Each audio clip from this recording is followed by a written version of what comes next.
Hello, everyone. This is Opus Night, and you have entered Night Vision. And tonight we have Crystal Cherie, and she has a new book coming out this week. So please check it out. Crystal, what is the title of the book? House of Pluto. And can you tell us a little about it? Sure. So it's basically about this girl named Ramid who has very bad luck. Like her mom's already passed away, and now her aunt has died too. And when her aunt passes away, she finds out that her family's not just being killed, or I'm not good at recordings. Just take a breath. We're just having a chat. Okay.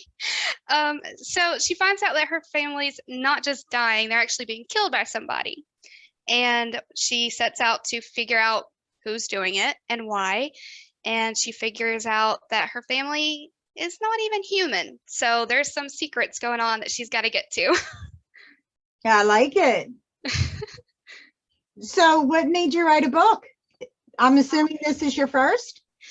I actually have written a couple of other books, but this is my first series that I've tried to do. And I just like writing. I always have.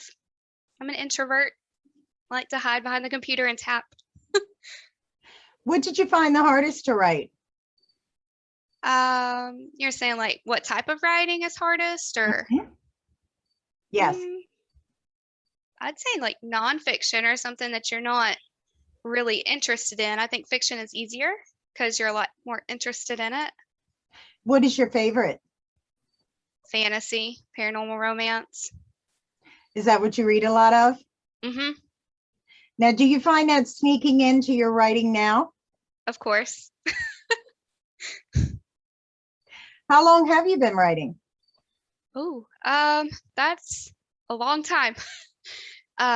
Not professionally writing, but I've been writing since middle school.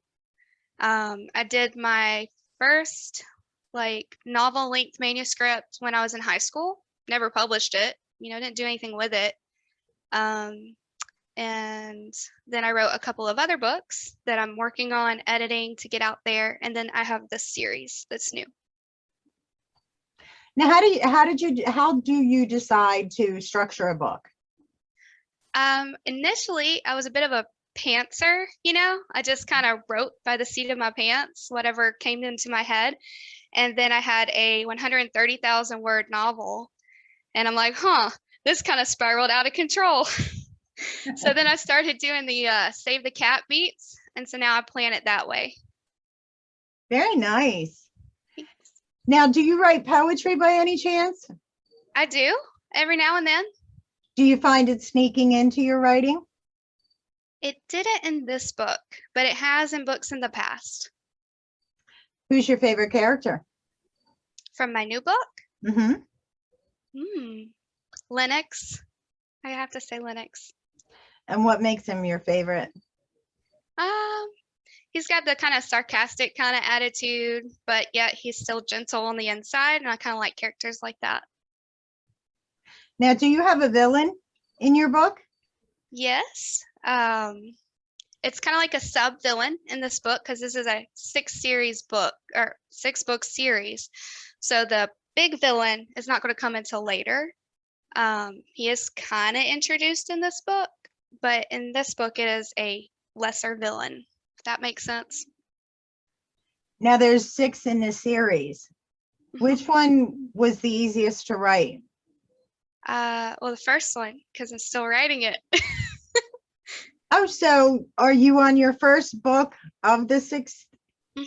I've got it planned out, but I'm writing the second book now. Gotcha. And what are some of the other names of your books? The second one is House of Neptune, and then the next one's going to be House of Saturn, and it kind of follows that pattern. Very nice. I like that. Thank you. So what are your favorite things to do when it comes to writing? What intrigues you the most about writing? I like writing. I'm intrigued by it because there's no limitations. It's a blank page and go where I want to go, see who I want to see, meet whoever I want to meet, be whoever I want to be. Like I don't have to, it's an escape. Now, how have you been marketing it? Not much yet. Just here and there, I would post on Wattpad, but I haven't done much marketing yet. Do you have beta readers by any chance? Yes, one of them's actually my husband. He beta reads all of my books. And He's an avid reader, so I'm like, here, read this, read this. Is he good with the feedback? Pretty good.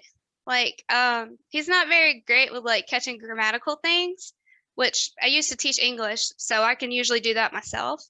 But he gives me feedback on like the story structure, which is what I need. Like the things that I wouldn't have caught because I'm used to it in my head because I wrote it. Now, were you an English teacher? Mm-hmm. Now, with you being an English teacher, did your students know that you had a love of writing? Yes. Did you read to them any of your work? I did not read any of my work because it was a little too old for them. I taught the little bitty elementary babies, but they did know that I wrote books and they were like, oh, that's so cool. They wanted to see my books the drafts that I had in paperback. So I brought them in for them to look at it just to kind of inspire them. After that, I did write a book specifically for children, but most of my stories are new adult. You know, they're older. Now, with that, being a teacher, how do you feel about censorship?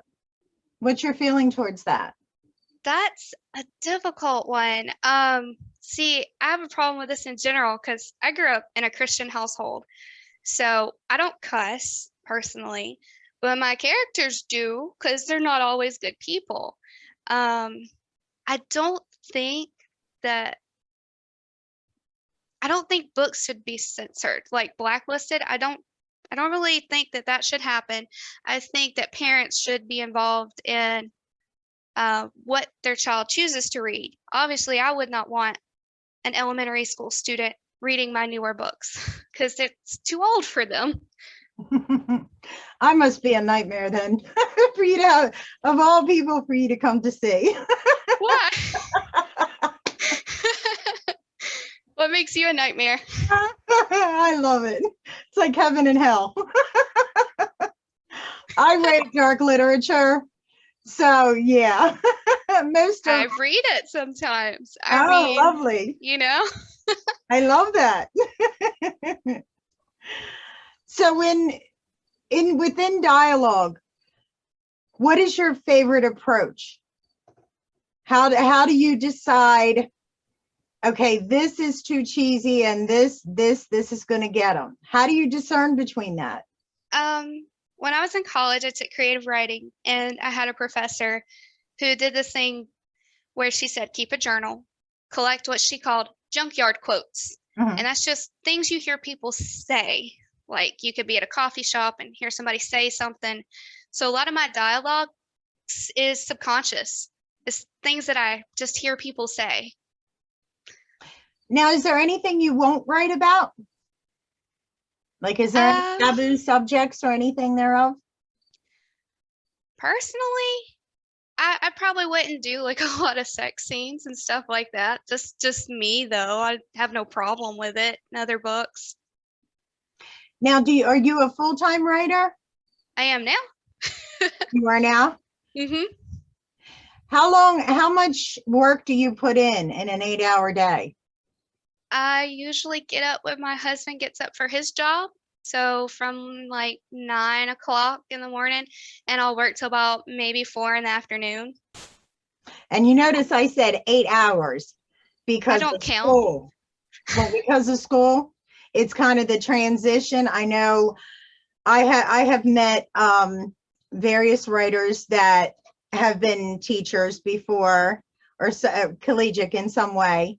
And, you know, it's so funny because they're like, oh, I write 2-3 hours. And it kind of cracks me up because I'm like, really? Because it's an 8-hour, you know, day pretty much when you were teaching. So I'm always curious. to kind of find the, the differences in things? Well, I didn't used to write that much. I used to like write at 3 o'clock in the morning. But then I figured, if I'm going to do this full time, I've got to commit to it and I need to treat it like a job. So that's what I'm trying to do. Awesome. I love that.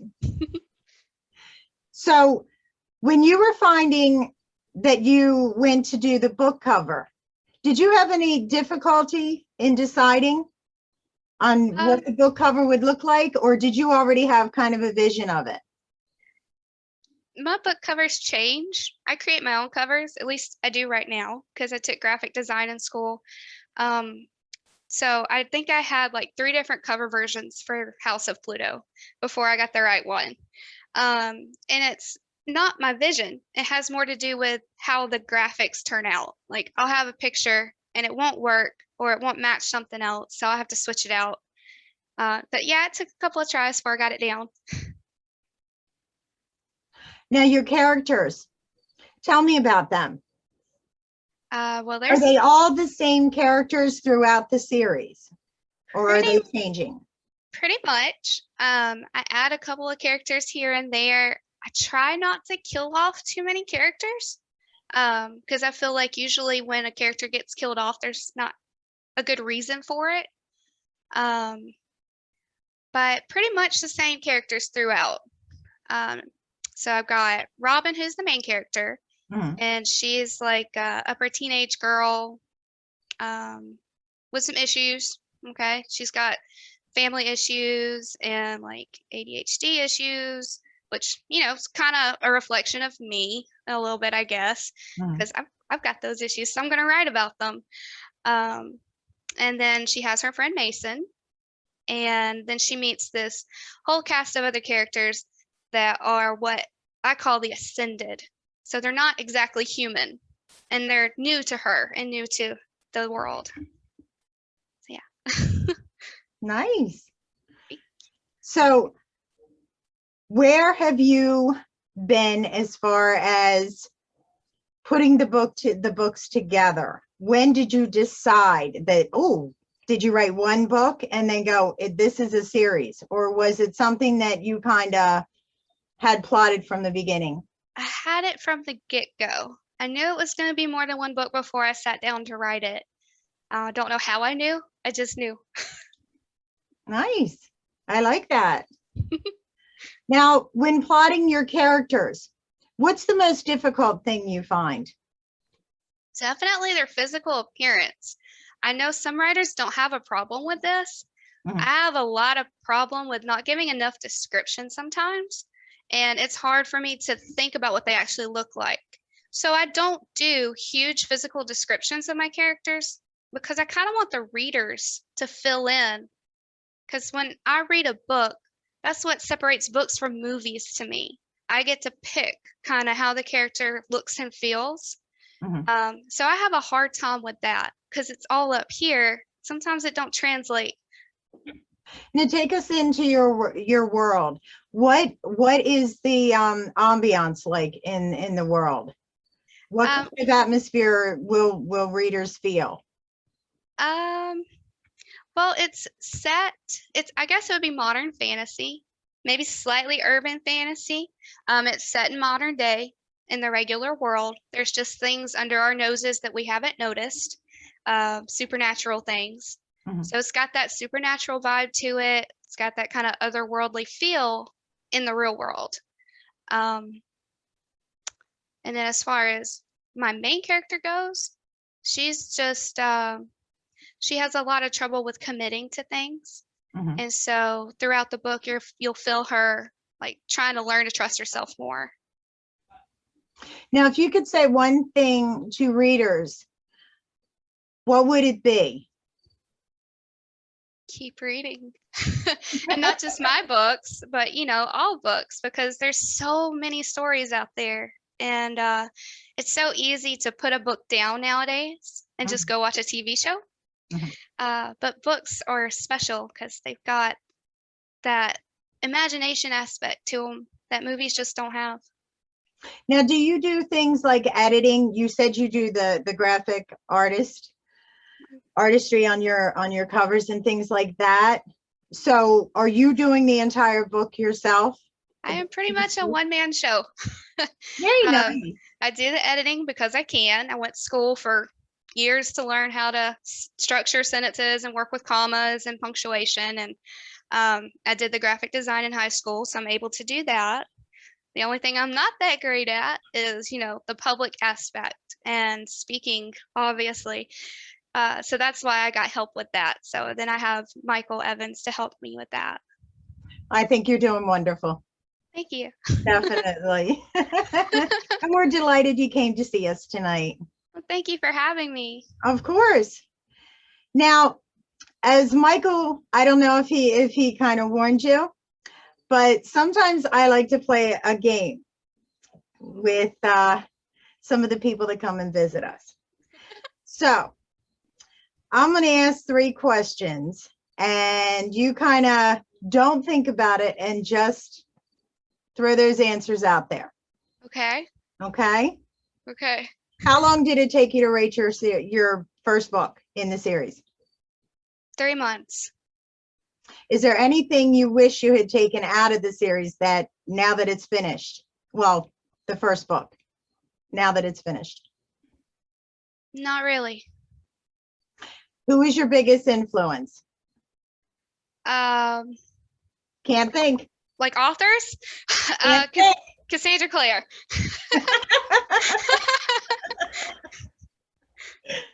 I do this because I have authors that will come back and go, oh my God, why did you do that to me? Now I wanted to change it. You got to interview me again so I can change the answers. Hey, I'm glad you did that because I have trouble sticking to answers, like deciding things. Mhm. So going fast, It's makes me the worry less. psychological thing that when readers are reading books, I think that the element, any psychological input that you have into those books, because the easiest way for a reader to feel the character is not as much about what they're wearing or who they know or who the other characters they play off of. I think it's the psychological effects that the one character has who we end up choosing personally to be our favorite character. And there's always some type of psychological attachment to that character for a reason. Yeah, I And think it has a love lot that. to do with relatability. Exactly. And I love that. And I love that you're not exactly a new writer. I mean, because you had said that you've written before. I practiced. And yeah, and as far as you said you do poetry, have you decided to do any kind of like share that poetry with anyone? Sometimes I'll post poems on Twitter, but that's really it. I haven't done a book of poems yet. I might in the future, who knows? Do you have a poem handy? I do not. Wish I did, but I was had not told to ask. bring one, so. I had to ask. I call people out in a second. They're on Twitter though. It's been so lovely having you on, and I appreciate you coming on to see us. Well, thank you. Where can readers reach you, love? Right now, Amazon. My book is on Amazon. If you want to check out House of Pluto, that's where it's at. I'm working on getting my website back up. It would be crystalcherie.com when it's live. Oh, that's awesome. Thank you so much for joining us. Thank you. Thanks for having me. You're very welcome. And everyone, thank you for joining us. And I am Opus Night, and this has been Night Vision. See you soon. Bye. Bye.